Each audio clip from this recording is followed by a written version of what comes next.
तानाशाही नहीं चलेगी, नहीं चलेगी, नहीं चलेगी, तानाशाही नहीं चलेगी, नहीं चलेगी, नहीं चलेगी। द्वारा एक जेपीएससी निःशुल्क कोचिंग चलाया जा रहा था और हम लोग वहाँ के छात्र रहे हैं। हम लोग वहाँ पर लगातार रेगुलर 80% हम लोग का वहाँ अटेंडेंस है और हम लोग वहाँ पे लगातार शुरू से लेकर अंत तक हम लोग क्लास किए, जिसमें बहुत सारे शिक्षक आए। जैसे हमारे सुबोध सर जो इतिहास पढ़ाते थे, जैसे हमारा वरुण सर इकोनॉमिक्स पढ़ाते थे, इतना अच्छा शानदार पढ़ा रहे थे।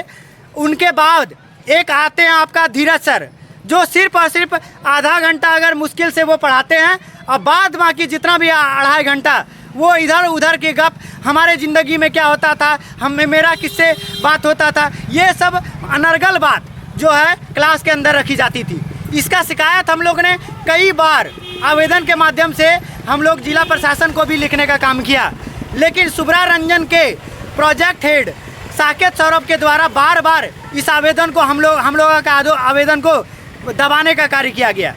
इसके बावजूद भी हम लोगों ने इसका विरोध किया और तब सुब्रा रंजन के जो प्रोजेक्ट हेड हैं वो कहते हैं कि नहीं, जूम मीटिंग एक हुआ था बीच में कि डायरेक्ट वहाँ से सुब्रा रंजन के दिल्ली के जो प्रबंधक हैं उनसे हम लोग का बातचीत कराया जूम मीटिंग के माध्यम से कि इस तरह से दिक्कत है, सबको सॉल्व किया जाएगा।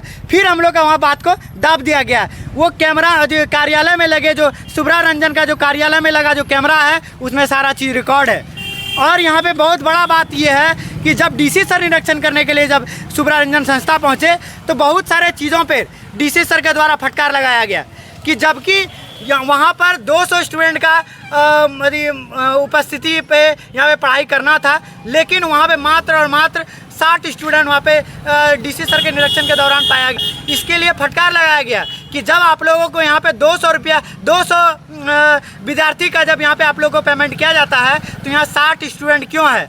तो इस मामले को लेकर जो है बहुत दिनों से बायोमेट्रिक को जानबूझकर ख़राब कर दिया गया था ताकि जो है ऑफलाइन रजिस्टर में अपना अटेंडेंस फुल प्रति करके वो मतलब कि डीएमटी गोड्डा से पूरी तरह से पैसा निकालने का काम किया है। तो इस तरह से फर्जीवाड़ा मतलब कि अनुपस्थित छात्रों का भी उपस्थिति बना के फर्जीवाड़ा किया गया है सुब्रा रंजन के द्वारा। अभी क्या दिक्कतें हुई जो पुतला दहन आप लोगों ने किया? हम लोगों ने इस बात को लेकर जैसे ही हम लोग को पता चला कि हम लोग को ग्रुप से रिमूव कर दिया गया, व्हाट्सएप ग्रुप से रिमूव कर दिया गया है। मेरा कहने का मतलब था कि अगर मान के चलिए कि नया सेशन आ रहा है, न्यू स्टूडेंट को एडमिशन ले रहे हैं, तो आपको पुराना ग्रुप से किसी को निकालना उसका क्या जरूरत है। नया ग्रुप भी आप बना सकते थे व्हाट्सएप का।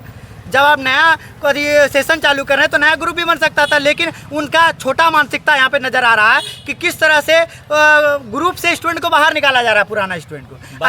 बात सिर्फ व्हाट्सएप ग्रुप का ही नहीं, बात यहाँ है कि धांधली हो रहा है। करोड़ों का स्कीम है ये, सरकार देती है, करोड़ों पैसा देती है, इन्वेस्ट करती है शिक्षा विभाग में, लेकिन यहाँ सब जिला प्रशासन मिल के पैसा को खा लेते हैं, स्कैम कर लेते हैं। पढ़ाई कैसा हो रहा है? पढ़ाई वहाँ पे एकदम बहुत ही ना के बराबर हो रहा है। धीरज सर के द्वारा कोई पढ़ाई नहीं हुआ है और अधिक होता है। वहाँ पे ज़्यादातर जो है घरेलू बात होता है कि किस तरह से मेरा परिवार में मेरा क्या हो रहा है, मेरा तो ऐसा संस्था का मालिक है, हम तो फलना ढकाना, ये सब जो है। और हम लोग कितना बार शिकायत किए कि झारखंड स्पेसिफिक का जो पढ़ाई है वो धीरज सर के द्वारा अच्छा नहीं पढ़ाया जा रहा है। उसको डायरी में नोट कर लिया जाता है साकेत सौरभ के द्वारा और फिर कोई एक्शन नहीं लेता है। तो इसी बात को लेकर हम लोग 2 तारीख को उपायुक्त महोदय गोड्डा के पास हम लोग ने लिखित आवेदन किया है, लेकिन हम लोग बीच में जब 5 तारीख को हम लोग निरीक्षण करने के लिए गए कि हमारा लेटर क्या हुआ है, अभी तक हम लोग का कहाँ तक लेटर गया है, तो पता चलता है कि अभी तक लेटर जो है डीसी के कार्यालय में ही है। उनको कोई भी विभाग को या फिर सुब्रा रंजन को ये कोई भी तरह का कानूनी कार्रवाई करने का जो है सूचना नहीं मिला है अभी तक।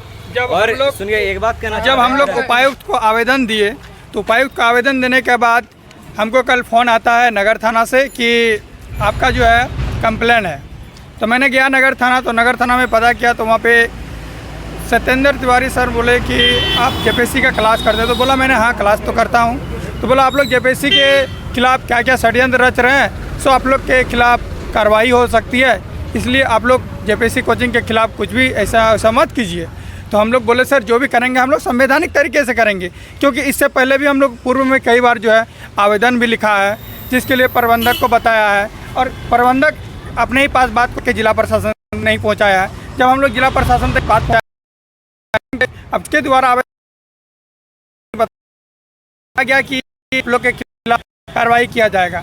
कार्रवाई में मुख्य से हम ही को इसलिए टारगेट किया जा रहा है क्योंकि मैंने जब कोचिंग शुरू हुई थी, जब कोचिंग में रजिस्ट्रेशन करवाना था, जब बच्चा नहीं पहुंच रहा था, उस समय भी मैंने बहुत सहयोग किया था कोचिंग का कि कैसे बच्चा आए। उसके लिए मैंने शुरू से कोचिंग का किया था। मतलब कोचिंग पे हर समय मैंने अपना जो भी होता था अपने एक्टिविटी को रखता था, हर कंप्लेंट को हर समय सबके साथ साझा करता था। कभी डी सर के साथ साझा करता था, तो कभी IPRD में, तो कल्याण पदाधिकारी के साथ, यानी कि जिला प्रशासन के साथ मैंने हमेशा साझा करते रहता था। तो जिसके कारण हमको पर्सनली टारगेट करके हमको इस कोचिंग से जो है धमकाने का काम किया जा रहा है। अभी बचे हुए महीने हैं, 3 महीने बचे हुए हैं, 2 महीने बचे हुए हैं। आप करंट अफेयर्स या कोई भी अदर कंपटीशन क्लास का टीचर मंगा करके आप क्लास करवा दिए, क्योंकि जो पूरा हुआ वो हुआ, और आप नया कुछ कीजिए ताकि बच्चा सिर्फ JPSC नहीं, ताकि अदर भी कोई भी कंपटीशन एग्ज़ाम निकाल सके। परंतु इस बात को नज़रअंदाज कर दिया गया वहाँ के प्रबंधक द्वारा, और कोई हम लोग को क्लास नहीं कराया गया। और हम लोग का साइंस एंड टेक्नोलॉजी का क्लास नहीं हुआ था अच्छा से, वो भी हम लोग शिकायत किए, उसका भी क्लास नहीं किया गया। और ना ही हम लोग को हार्ड कॉपी मिला। DC सर ये भी बोले कि जितना भी सॉफ्ट कॉपी आप लोग को क्लास में मिला है वो सारा मैनेजमेंट आप लोग को हार्ड कॉपी में देंगे, लेकिन मैनेजमेंट जो है DC सर का भी आदेश का अवहेलना किया और कोई भी हम लोग को हार्ड कॉपी नहीं मिला। और करंट अफेयर्स का मैगजीन भी बात हुआ था कि मासिक पत्रिका भी दी जाएगी, वो भी नहीं मिल रही है, हम लोग को नहीं मिली। और विधिवत तरीके से हम लोग का सेशन जो ख़त्म हो रहा था, विधिवत तरीके से ये ख़त्म होना था, लेकिन हम लोग को बिना सूचना के किसी प्रकार का ये ख़त्म कर दिया गया और व्हाट्सएप ग्रुप से रिमूव कर दिया गया। मान लीजिए सिलेबस कुछ तो होगा, जहाँ तक पढ़ाना होगा, क्या वो सारा पूरा हो गया आप लोग? देखिए, सिलेबस जहाँ तक की पढ़ाई हुआ है, यहाँ पर जो है 3 तरह का यहाँ पे सिलेबस होता है कि प्रीलिम्स, मेंस और इंटरव्यू। सिर्फ और सिर्फ यहाँ पर जो है एक फॉर्मेलिटीज़ के तौर पे जो है PT का पढ़ाई हुआ है, मेंस का पढ़ाई कभी नहीं हुआ है। और यहाँ ना इंटरव्यू का कोई तैयारी कराया गया। बीच में जो है शुरू में जो जब हम लोग नए थे तभी हम लोग को बुलाया जा रहा था, ग्रुप बनाया गया था कि जो आप लोग का व्यक्तिगत परीक्षण किया जाएगा, लेकिन कभी भी ये स्टार्ट मतलब कि सार्वजनिक तौर पर नहीं हुआ।